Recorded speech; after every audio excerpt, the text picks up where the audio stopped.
Ngiyanibingelela abalandeli baleli khasi, ngiphinde ngibonge kakhulu ukuthi niphinde nibe yingxenye yaleli khasi. Ngiyacela ukuthi uma ngabe kukuthi awukaka-subscribe, ngicela usubscribe namhlanje ukuze nawe ungaphuthelwa uma ngabe kukuthi si-upload-a noma sifaka ividiyo entsha, ukwazi nawe ukuthola ulwazi ngemithi yesintu. Ngaphandle kokuchitha isikhathi-ke, namhlanje sizokhuluma ngobisi lengulube. It's a pig milk, ubisi lengulube.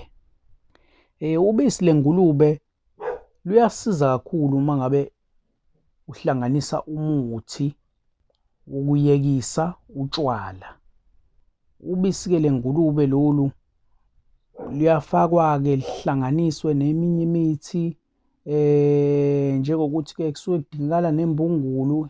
Imbungulu yona uqobo le embhedeni noma kosofa, noma emakhabetheni. Imbungulu nje uqobo kusuke kudingakala yona lapho, ngoba kusuke kuzodingakala igazi layo.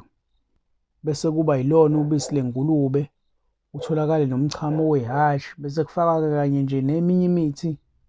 Ayibi yona mningi kakhulu, kuba nemithi mhlampe engevile kweyisihlanu, ngoba nakhona lapho kuye kudingeke nezambane libolile mase kuhlanganiswa leyo mithi leyo. Bese umuntu wefakela otshwaleni bakhe lobu abuthandayo impela. Into eyenzekalayo-ke lana-ke mese efakeliwe lo muntu etshwaleni bakhe abuthandayo, bese ethi mephuza lobo tshwala bese buyabuya ngasendle noma bese iyaphalaza kakhulu.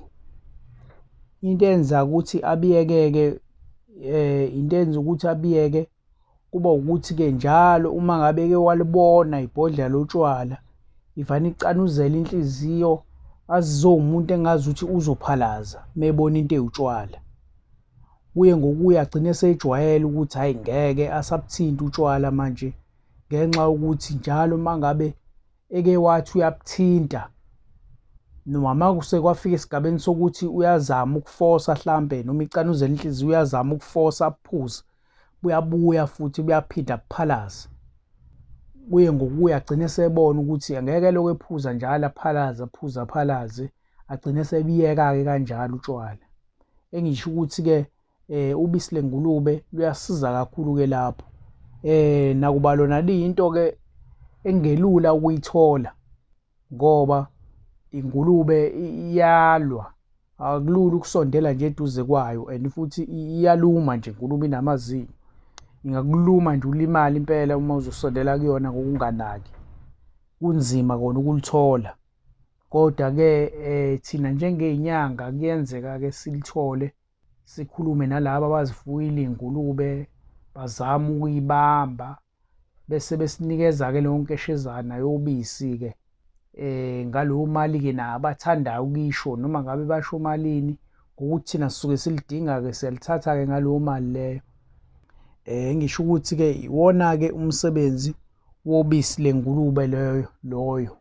Uyangena-ke nasemthini mangabe unenkinga yezitha. Ukhona umuthi othi uma ukhuluma ngawo ngikutshela ukuthi kufanele uthole ubisi lengulube, ozothi umuthi wakho uma usubilile bese ukuthi kuphohle lona busuqhuma ngawo.